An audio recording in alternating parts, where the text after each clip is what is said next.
is a wonderful turnout. I'd like to introduce two of my colleagues I've known for a number of years. We're happy to have them back in the Chicagoland area.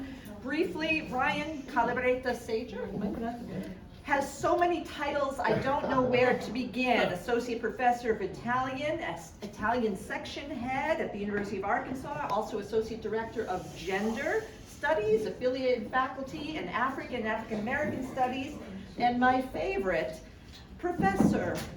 Endowed Professor Antonio Marignoni and Rosa Zagagnoni. Marignoni, Endowed Chair in Italian. Did I get that all? You did. Okay, that's a mouthful.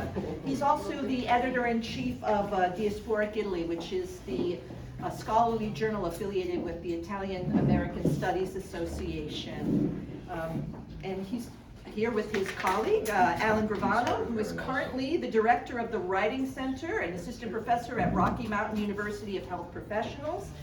Some of his past accomplishments include he was a Fulbright lecturer at the University of Calabria in 22-23, and he's also the new editor-in-chief of the scholarly journal Italian Americana. So they're here to present their new book, which I'm really excited to take a look at. We're looking at some of the classics of Italian American literature. So it's an essay collection where classics of Italian American literature like Pietro di Donato, John Fontier, are explored by new scholars and some established scholars as well. So with no further ado, it's my great pleasure to introduce Ryan and Alan. Thank you, Carla. Dominic was asking me earlier that I have to share my story, which I was already planning on doing. So I'm originally from Harlem and Addison in Chicago. So I grew up at St. Francis Bourja Parish, went to Holy Cross for 2 years, then my parents semi-retired to Monaco, Arkansas, and came back to do my undergrad at Dominican, and I actually had my graduation party next door in the chandelier room. So long-term person here at Casa Italia. I first met Fred Gardaphe on one of the Saturday events that Dominic used to host way back in the day. So it's glad to be back. I actually was able to bring my friend Alan Gravano around to some of the hot spots. Everyone was asking us to have a sandwich, but we just got back from Jude and Jude's. So he's his first Italian or Chicago-style hot dog. So come on, sit up with me. So we just want to talk for a minute about how we got started, and we got started actually collaborating together on a volume with our first volume, which is entitled Italian Americans on Screen, Challenging the Past, Re-Theorizing the Future. We didn't grab a photo for the PowerPoint. And it's a great picture on the front cover. I always told Alan if he's going to collaborate with me, we have to invest in good covers because covers sell books. This is actually an Italian cinema in Canada. So Alan and I started working together, I don't know how long ago. A long time ago. But that came out a few years ago, right after COVID. And what we've been doing, or what we had been doing, was going to a conference together called the Modern Language Association, right? So you know how you have to write in MLA format. Well, we go to this conference every year. It's the worst time of year. It's the first Thursday after New Year's. And we've been organizing these sessions that are called working groups. So we invite, or we do an open call and invite certain people, and we ask them to participate on a theme.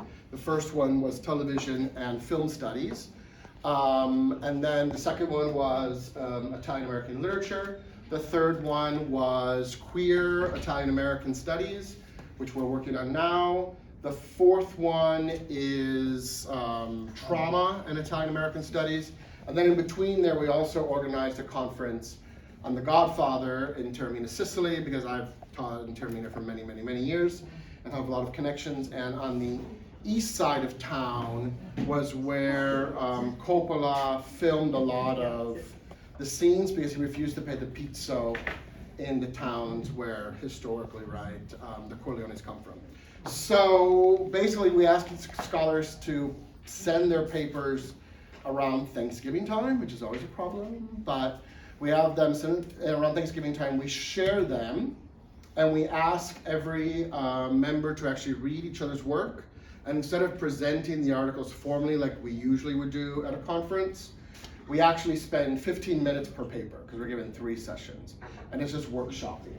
And the editors, Alan and I, have always give extensive feedback, and then everyone else kind of jumps in and shares feedback. And that was a way that we've been able to be so productive. People ask, how can you be so productive? You're getting the book out every other year, every 3 years. It's because we have this plan set up, and now we're a couple of years behind. So the Italian Americans on screen was really fun. We have all kinds of stuff, and my piece is on Friends, I know that. Yours is on? I did the Rocky series in Creed. Yeah. Then we had some individuals who were, I haven't looked at that book in so long, so I'm thinking about There's that. one on Big Night, that's John Cavaleros. John did Big Night. Yeah. Yeah. What did Colleen do? Women directors, right? She did Sofia Coppola. Yeah. So yeah, she did Sofia A Coppola. colleague of ours is working on a book on Italian American female directors that she's finishing up for SUNY. That'll come out with the same, probably will come out with the same series that this book came out on. And then Jessica Lenora Whitehead, she's out of Toronto, so we had Italian Canadians who were sort of talking about the sort of Italian cinema in the 1950s. So the migration to Canada was much different than in the US. So what we've been trying to do is not only have rights of the diaspora right to the US, but also to Canada.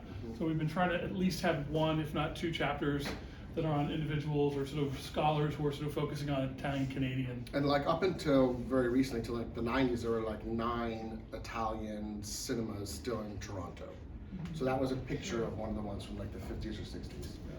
So I don't remember. And then My Name is Tonino. So then we had another colleague who did Oh, My Name is that's right. Tonino. So some of the films are, you know, with some of the films it's hard because you have films that are just, if I'm always a little bit more critical, that are just, I think, mediocre films.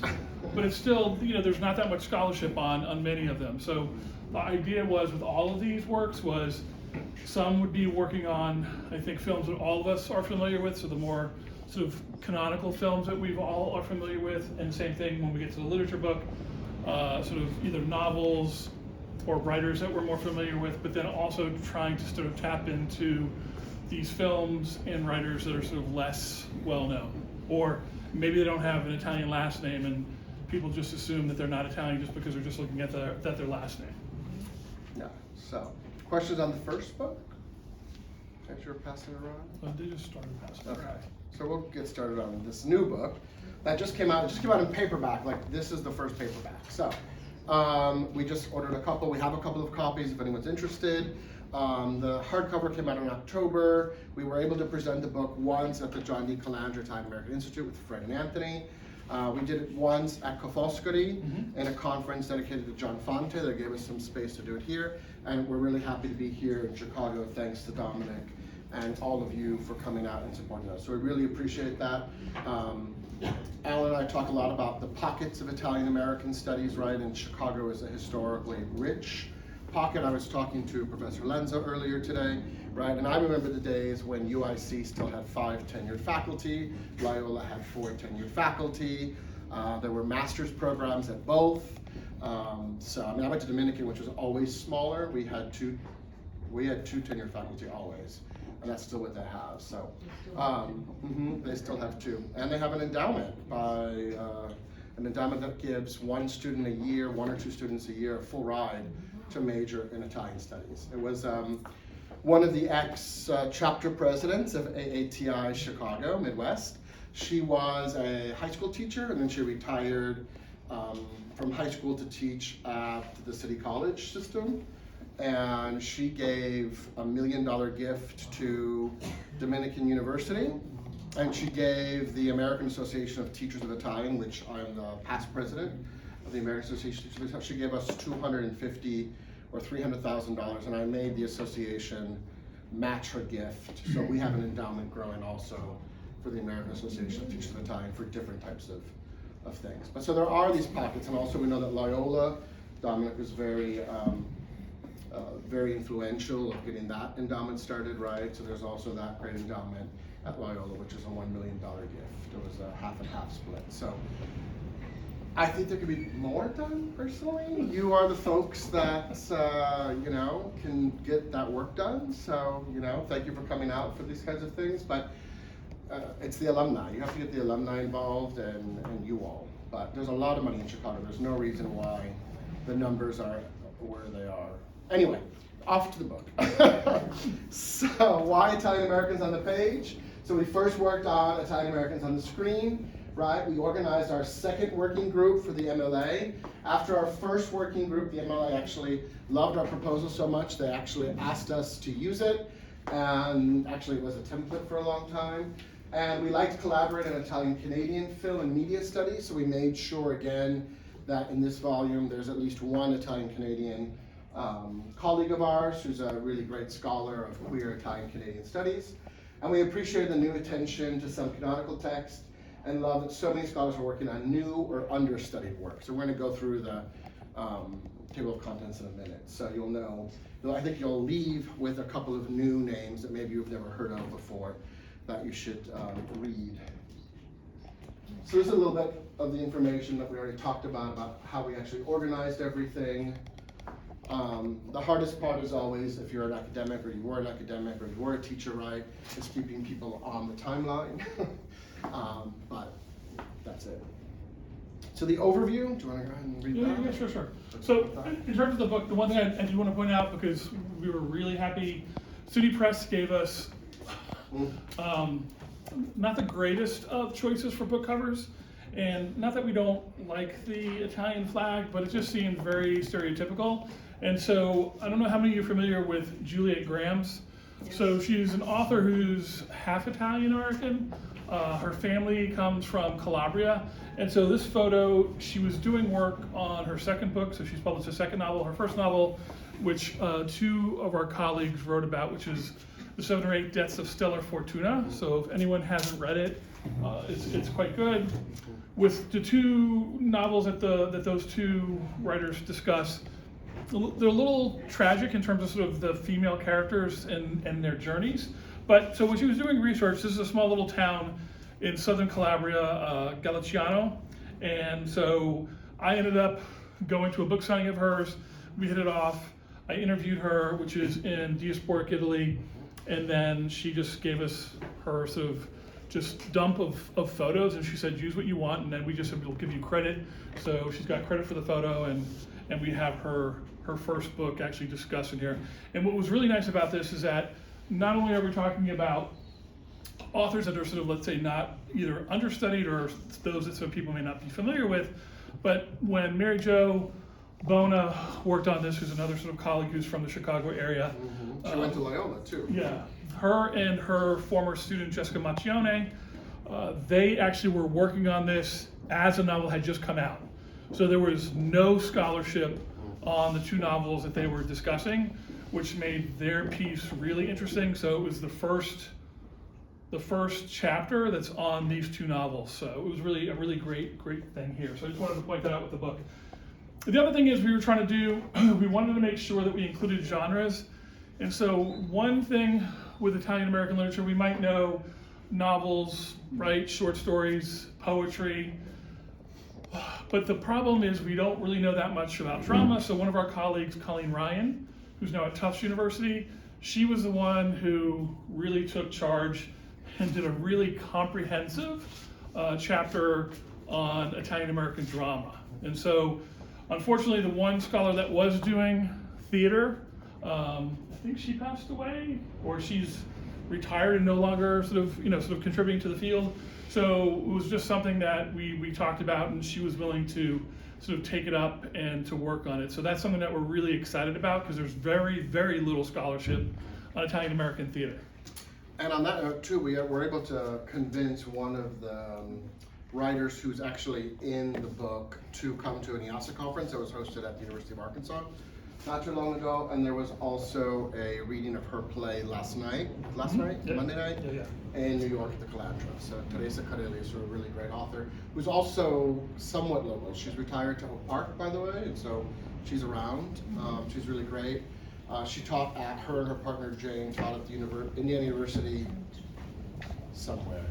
Not Bloomington, but Indianapolis or yeah. So the first section of the book offers reconsiderations of two canonical authors, right? Helen Barolini, who we kind of, she's definitely canonical no matter how you look at her, but probably one of the most important female Italian-American authors that we study and talk about. And then Don DeLillo, who, although sometimes doesn't want to be considered an Italian-American author, is very famous in Italy.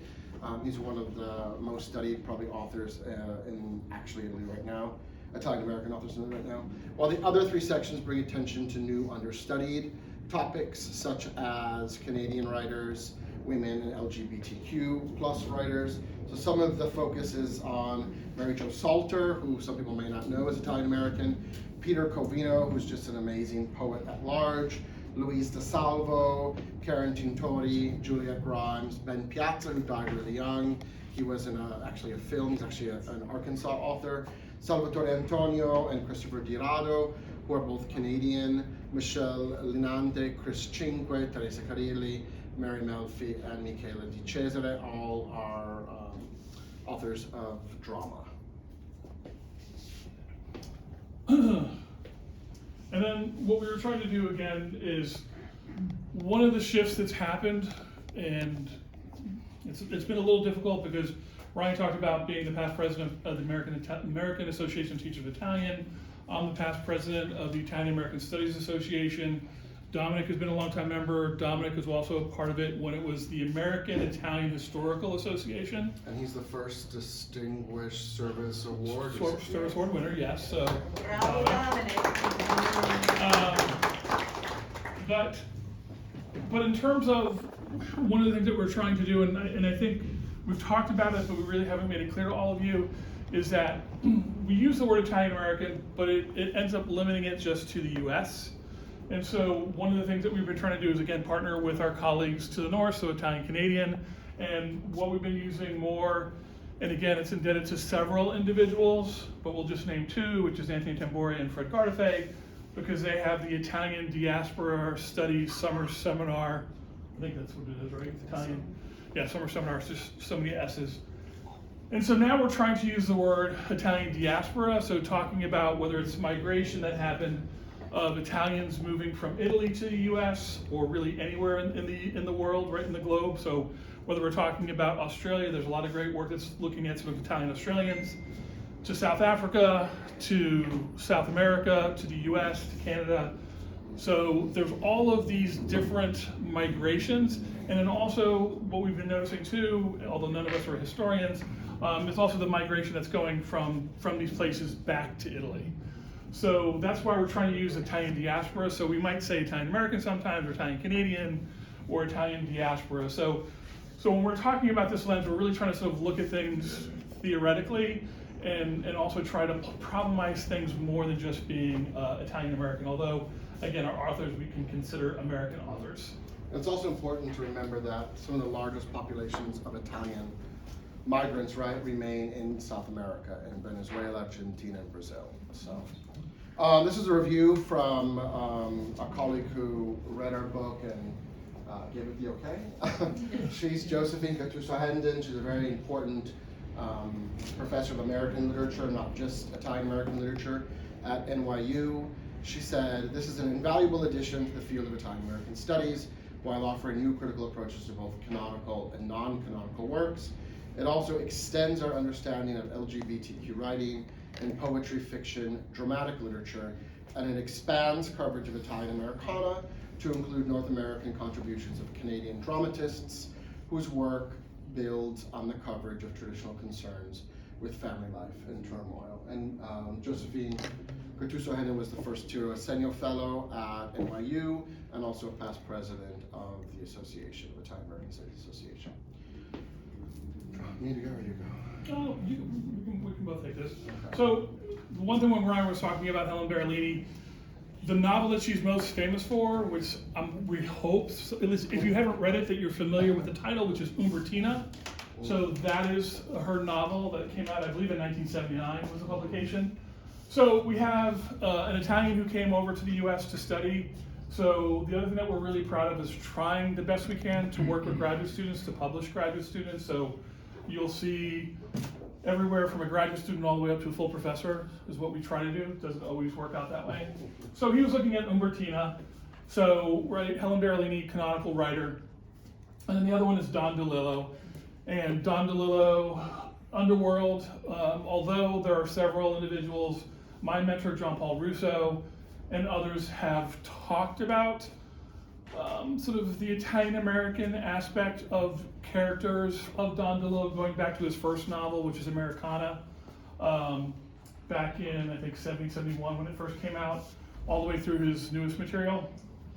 But he's just been very resistant, and many writers like this don't really want to be considered hyphenated writers. They really just want to be known as, right, if they're in the US, they just want to be known as an American writer.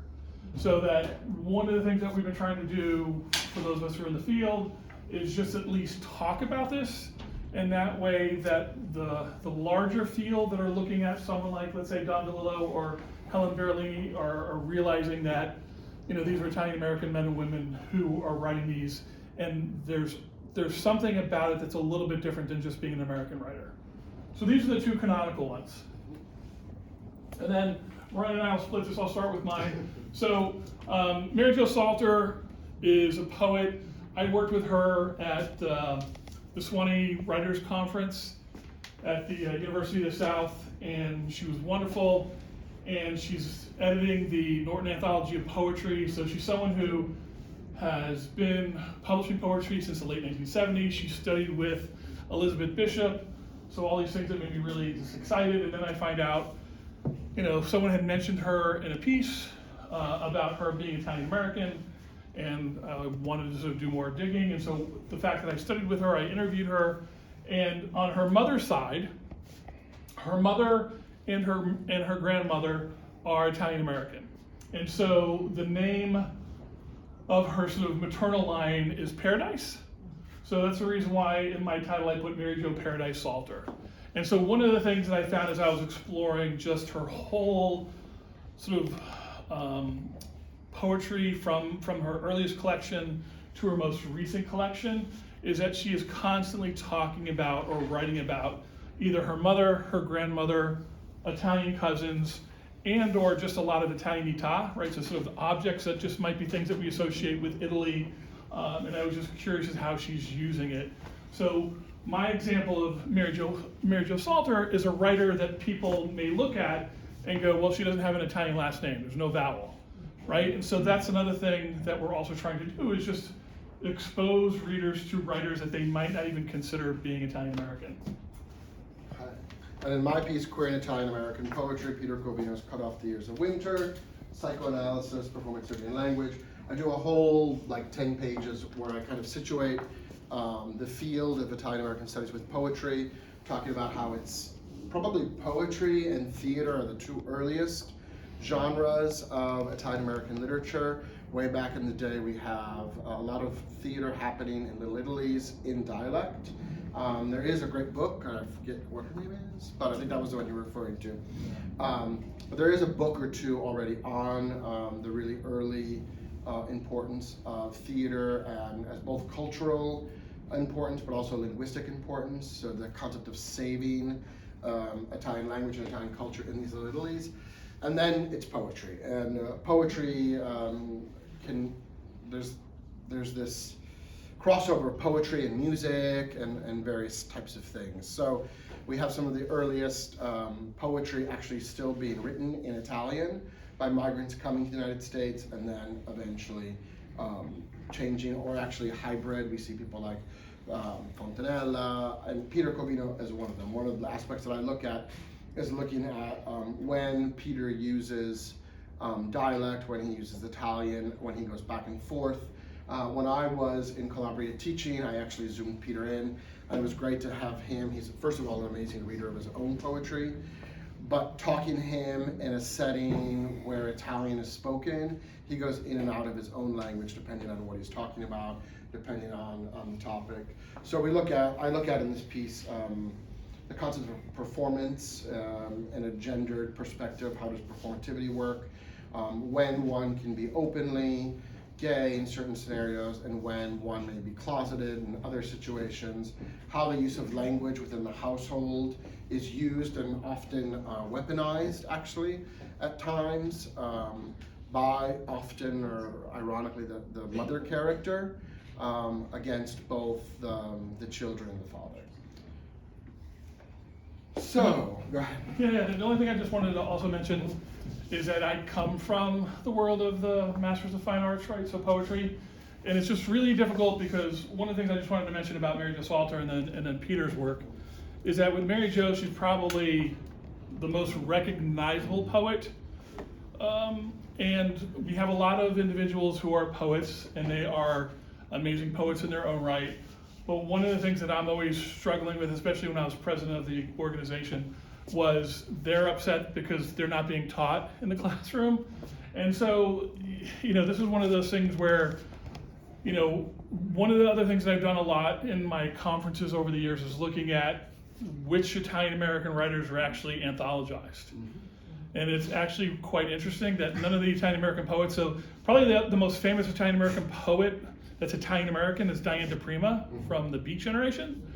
And really what she's really known for is the sensationalized memoirs of a beat, right, which is all about sex. I mean, she sort of amped it up for the publisher. So she's not even anthologized in any of the sort of the anthologies that we use in college classrooms. And there's really two big ones, right, Norton and Heath. Norton's the cheaper of the two, which is the one I always end up using. And when it comes to writers, sometimes we have Christ in Concrete, which is Di Donato, and usually it's the short story. So I don't know how many of you are familiar, but he wrote the short story, which is all about the construction site, before he ended up writing the novel. Yeah. And then sometimes we now have Don DeLillo, like an excerpt, or because he's kind of sort of disowned his earlier short stories. And then we have a couple of the beat writers. Sometimes we have, blanking on his name from, Ferlinghetti. Yeah, Lawrence Ferlinghetti is sometimes anthologized. So there's really only a handful of writers that are anthologized. And so that's one of the struggles that we have. And the thing I wanted to mention about Peter is that as someone who is an openly gay man, he has been awarded, and he has been anthologized in a lot of queer poetry volumes. So I mean, the two poets that we specifically chose for this edition were really sort of on purpose because of sort of like how well known they are, even though neither one is anthologized. But I will say, Mary Jo Salter is the series editor, or one of the series editors. And then we'll talk about Luisa Salvo. Luisa Salvo, really most famous in our community, who just died, I think it was roughly about 20 years ago, but for memoir. And so one of our former students, John Champagne, wrote a really interesting piece. It's the most unique piece of the volume. It is not an academic piece. It looks at her work critically, but it's also about someone who is dealing with the person who was his mentor, teacher, and grappling with that, right? So, right, sort of acknowledging that relationship, but also wanting to sort of break free from that relationship, and also, right, just the sort of the catharsis of dealing with the fact that this individual is now dead. So it's probably the most unique of all of the chapters in the book. And then I'll do Mary Jo, and then you'll do Ben Piazza. And then, as I talked about, so I'm not going to spend too much time, there's two novels here, The 7 or 8 Deaths of Stella Fortuna. The other one is Karen Tintori's Unto the Daughters, The Legacy of an Honor-Killing Sicilian American Family. So the Tintori one is definitely more violent. So I know that our two colleagues really struggled with the violence, and what they were struggling with us as we were working it out beyond our sort of time together at a conference was just, as women who are reading this and then having to sort of read these passages of domestic violence and then sort of to write about it. And how do you write about it without glorifying that violence? So I know that was something that they really struggled with. And the reason I just say that is just because there's still two wonderful novels, but they're two novels that definitely are novels that you always have to make sure that you're ready to read. They're ones that'll sort of stay with you for a while. And then the next piece is A Very Queer Truth, Ben Piazza's Italian Southerner, co-written by Douglas Stewart and Tracy Floriani. So Doug Stewart, I had the pleasure of meeting when I was in charge of the graduate students in the profession committee of the Modern Language Association. Doug was a representative. He actually worked for the society himself, and he had left academia to work for the MLA, and he had a couple of pieces that were that he had started, and this one in particular He had talked about and worked with Tracy Floriani, who was, at the time when we were working with her, the president of MELIS, which is the Multi-Ethnic Literatures of the United States Association. And right around during COVID, Doug Stewart passed away randomly. No one knew what really had happened at the time. People thought it was COVID, but actually wasn't. He had cancer. But anyway, so Tracy was able to find his piece and finish it. And it's a really great novel. It's a memoir in nature about Ben Piazza, who actually was an Italian-American in Arkansas. So a queer Italian-American in Arkansas. And the other thing just too about Ben Piazza, one, just because I've only been to Chicago a few times. I mean, I know some of these will be cliche, but if any of you saw the Blues Brothers and the scene where they're at the very fancy restaurant, and we have the sort of the diner, and sort of John Belushi wants to buy his wife and his daughter. That husband is Ben Piazza, and he was also a contemporary of Truman Capote. So he was in that circle of writers during that time in the 1950s, 1960s, and this was the only novel that he published. He also died young. Yeah, he died young as well. So you, Dominico, and also. Yeah. So we're nearing the end. This is Domenico Beneventi, who teaches at the University of Sherbrooke in Canada. He's a really great scholar, and his book, so he does a couple of things. He's working right now actually on a couple of projects, not just academic, but they're working on a couple of, he's helped build 2 anthologies with Licia Cantone on queer Italian-Canadian literature, and they're also doing a whole documentary film, which I think is done at this point, with his colleagues in Toronto, and they've gone and they've interviewed various Italian-American queer authors. One of his colleagues, Christopher Orado, who he writes about in this work, actually has brought back a group called the Violet Quill. The Violet Quill was a group of 9 gay male authors in New York City who were writing. 2 of them were Italian American, but he brought back this whole tradition in Toronto for all authors. So he writes about he writes about a novel and a play. Both are, again, very difficult to read. One actually revolves around a suicide and the family coming home, finding the child killed in the second kitchen in the basement because he was gay. But Domenico is really a great scholar. He brings a lot of finesse to both of these works, which the play is really hard to get. It's out of print, but Christopher Dorado is a contemporary author, and you can get his work very easily. I think it's The Geographies of Pluto is the one novel that he works on. Yep. Yeah. And then so Colleen Ryan, another one that we've talked about, and what she does here, which was a Herculean task, was she really tried to give a very broad overview. So it's, I think, the longest chapter in the book, roughly around 40 pages long, but she was really trying to address, and I believe it ends up being about 5 playwrights. Mm-hmm. And I think some of them, 2 of them at least, are Italian-Canadian, maybe 3. So we have a sort of little bit of Italian-Canadian playwrights as well as Italian-American playwrights.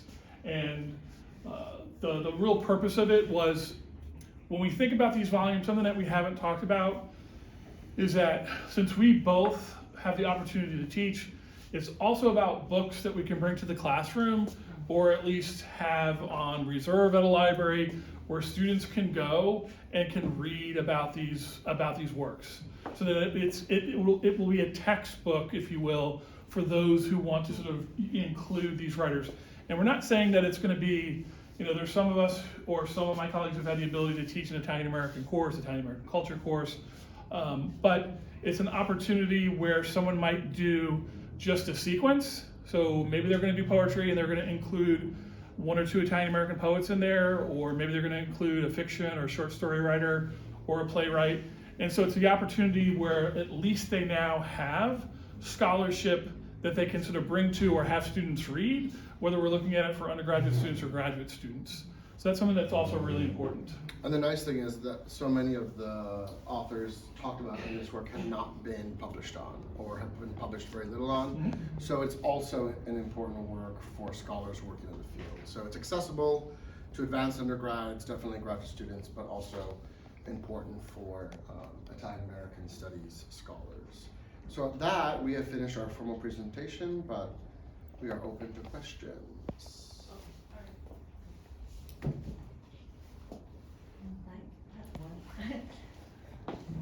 I'm excited to get my own copy here. I guess, so when you decided on revisiting the classics, what came out though was whatever papers you had received, right? So there wasn't a purposeful, because I'm thinking Barolini and DeLillo, it doesn't spring to my, I mean, Barolini, sure, but, so is that just what organically came out of the conference papers? There was also a piece on Di Donato that Yes. that person ended up pulling their paper for one reason or Yeah. another, I don't remember. Yeah.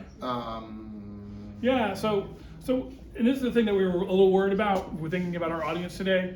So, Ryan and I, both of us teach. I actually do a writing center. I'm a director of a writing center, so I had to do a little bit of a workaround, right? Trying to find that tenure track job was a little bit more elusive for me. So, with that being said, what we do is we do a call. So this is where you put it out there. There's lots of different listservs, different organizations. So whether it's the American Association of Teachers of Italian American Studies Association, right? But we post it. So we're hoping to get individuals that we don't know. But at the same time, since we're trying to get around 12 individuals, we also know that this is a very small field. So even though there's a lot of you here today, which we're very thankful for all of you who sort of took a time out on Wednesday to come here, but we also don't get that many. And so it's a combination of people that we reached out to. And again, when we do reach out to individuals, we don't dictate, we want you to do this. Sometimes someone will say that, well, like, what do you have? So sometimes we're in a situation, since we've been doing this and we're working on 4 different ones, is that sometimes we're at a point where we're like, we have certain authors covered and there's certain authors we would like to cover. And sometimes we're thinking this person might be great, right? They weren't part of the original working group, but we know that they're working on this area. And so that's what we do. But when it came to... And we stole the Ben Piazza piece, which in theory was supposed to go to the Query in Italian Americana volume, but we're so far behind and we wanted to get it out because it had been edited that we brought it into this volume. But it's a piece of literature that, I knew him as an actor, but I didn't know that he wrote this novel. And so it's one of those things where it's like, I think we can all learn something. So it's not as if, even when this happened. So when it came to the 2 authors, so you're specifically referring to, Barolini.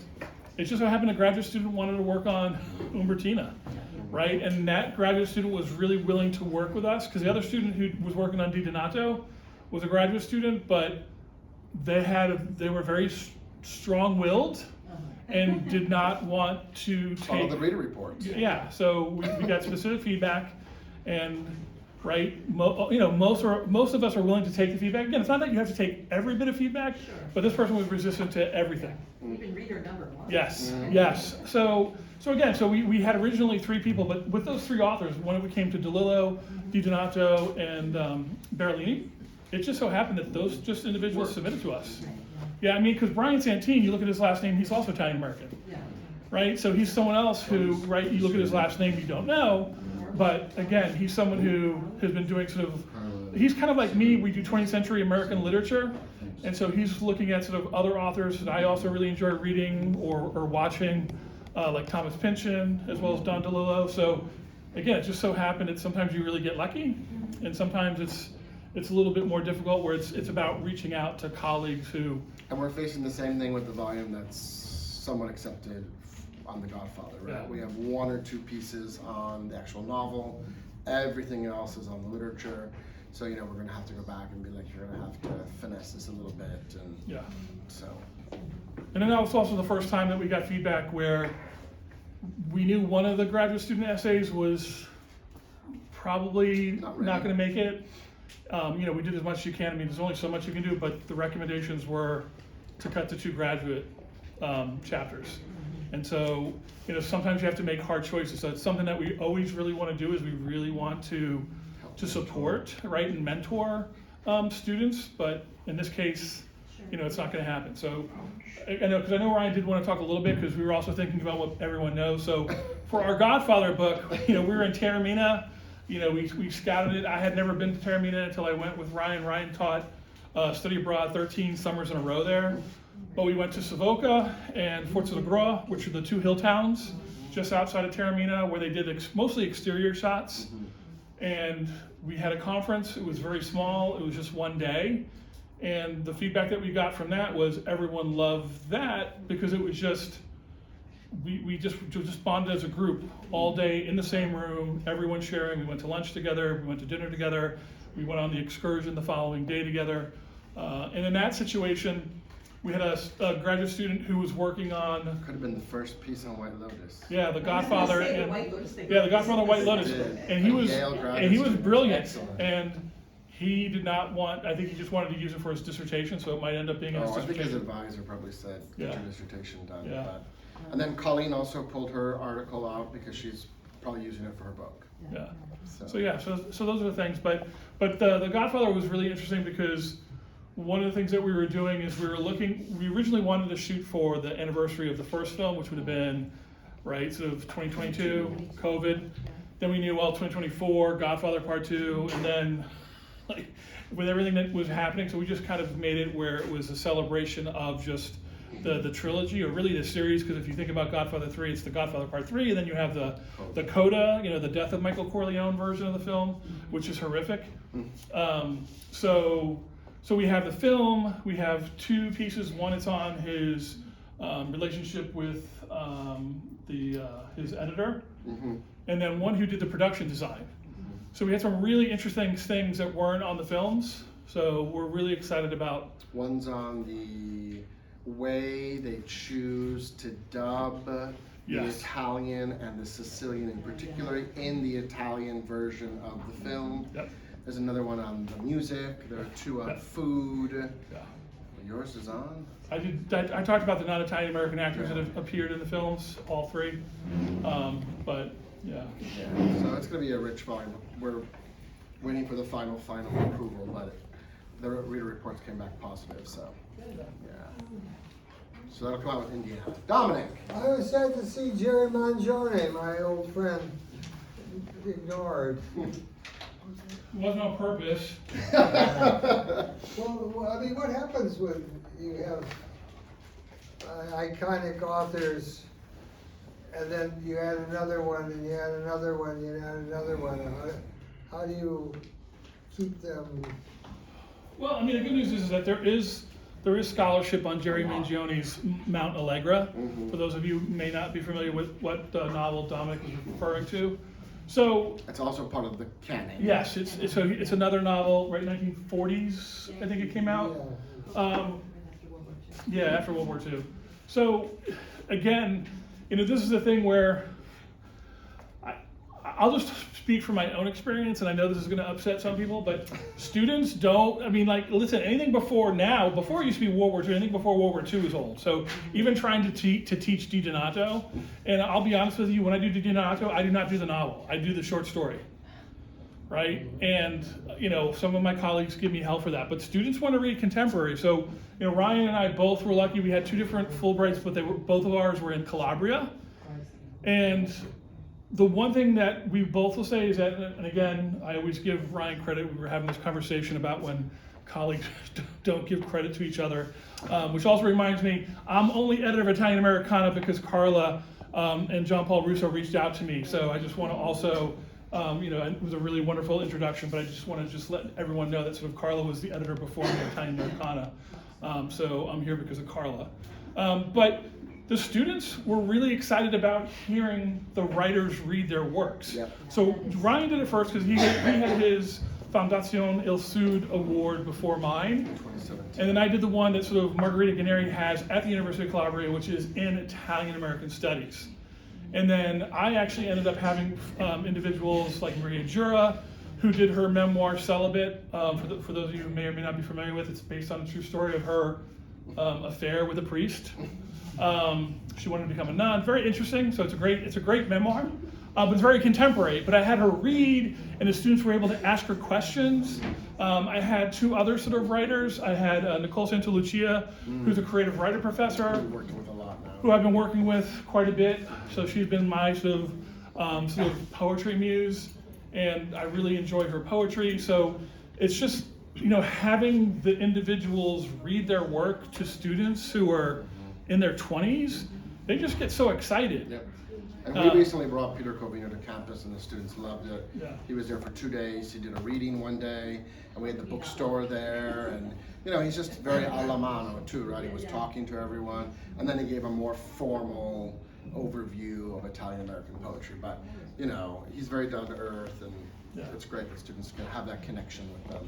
But yeah, Dominic, if we get someone who wants to do Mangione later on. And trauma. Yeah, Send us an article. We're looking for trauma pieces. So we're all, again, it's like it's not like we would never say no to anything, right? It's just a matter of someone who's willing to sort of submit to us and work with us when it comes to these different volumes. So it just so happened it just worked out this way. We had DeLillo and Berlini.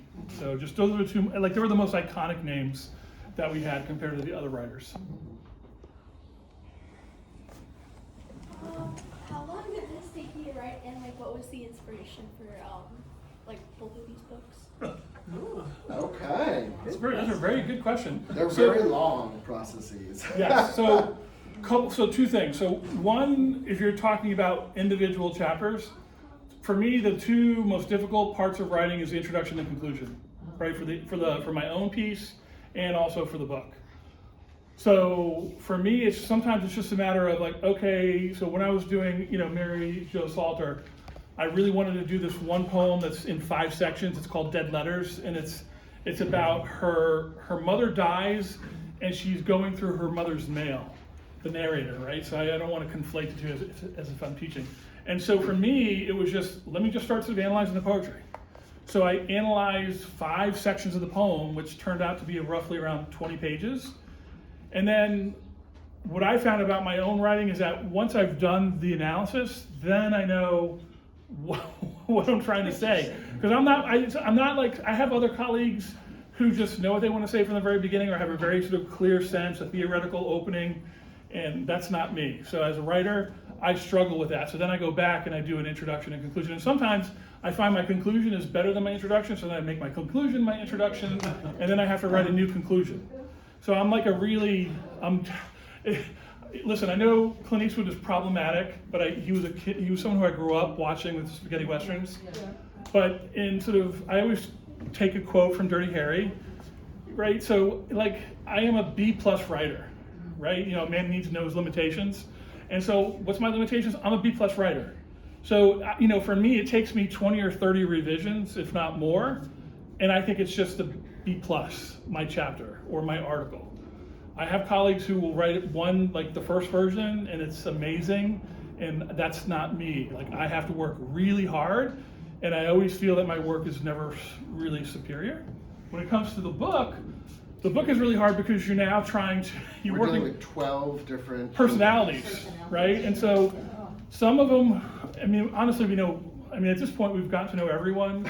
Ryan calls me the OG, right? So for those of you who don't know, I'm the old guy, even though I'm only in my 50s, but that means old to him. Yes. So I'm the OG, so I know everyone, and so you learn how do you motivate people? Because you want to give them feedback, but you don't want to discourage them, and so that just takes a lot of work. Young scholars. Yeah.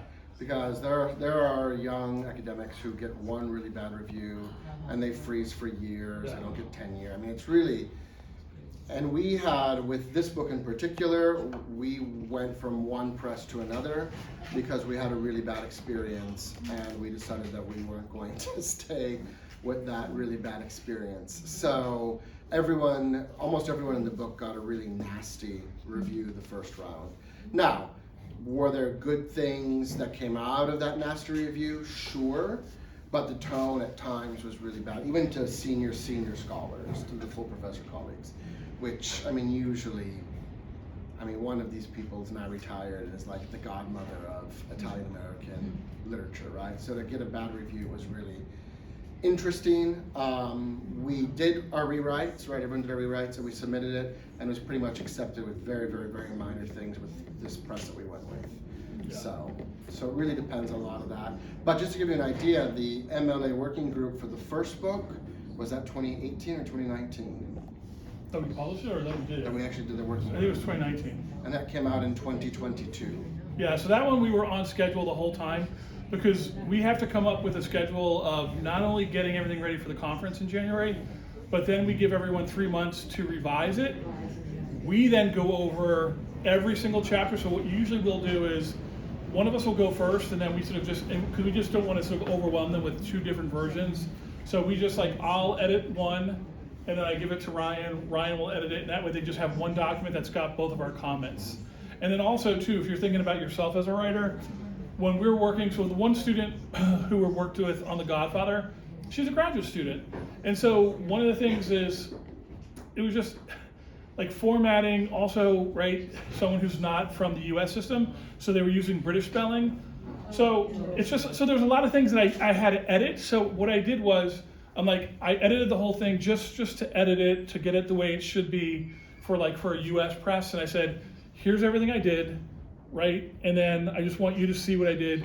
And then what we're gonna do is then we're gonna give you feedback based on this version that we're just gonna accept all the changes I made. But we did that for the student, so that way the student can just see, right? You're a student who, right, is from Europe. This is the expectations in the US. There's the changes that I made, just so that she's aware of the changes that we made. And then we went ahead and then we just actually gave feedback to the actual content of the paper or the chapter. That's really generous of you.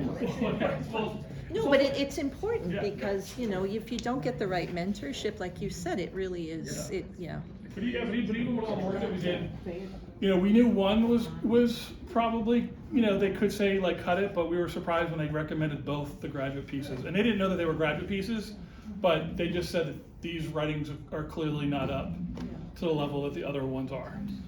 So, that was a great question. Anyone else? Question, comment? Excited about reading Italian American literature, even watching film? We wanted to throw that in there for some fun. I have a question about bad reviews. Okay. Just out of curiosity, how do you proceed when you get a bad review? I mean, bad review, it's all relative depending on where the reviewer is coming from too. But I would say that do you proceed and just say, well, we like it and we're gonna go with it, or do you take We are those? lucky enough, I think, to have our own mentors who tell us if it's crap or not. And, and for example, we're going back to the introduction, right, of this book. We rewrote that probably 3 times, and we also got bad review on the Godfather introduction, which we're going to go back, and it's different. I mean, it's a very different kind of review.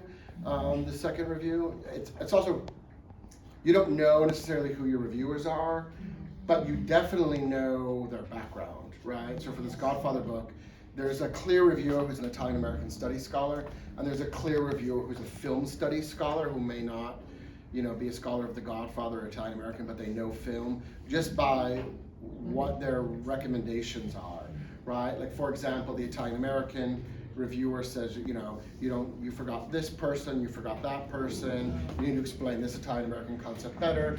Whereas the film reviewer is like, talk about the film language, this shot's important, but you don't talk about it. Where's the other movies that this film is citing, right? So it's clear about that kind of stuff. But I think that we have really good mentors that when we get these reviews, we talk about them and say how much relevance they have or not. We weren't horribly surprised, for example, that these 2 graduate student papers were kiboshed on. One for sure not, the other one I was not that surprised. Also because it wasn't the fact that she was a graduate student, it was the person also rewrote it the last minute.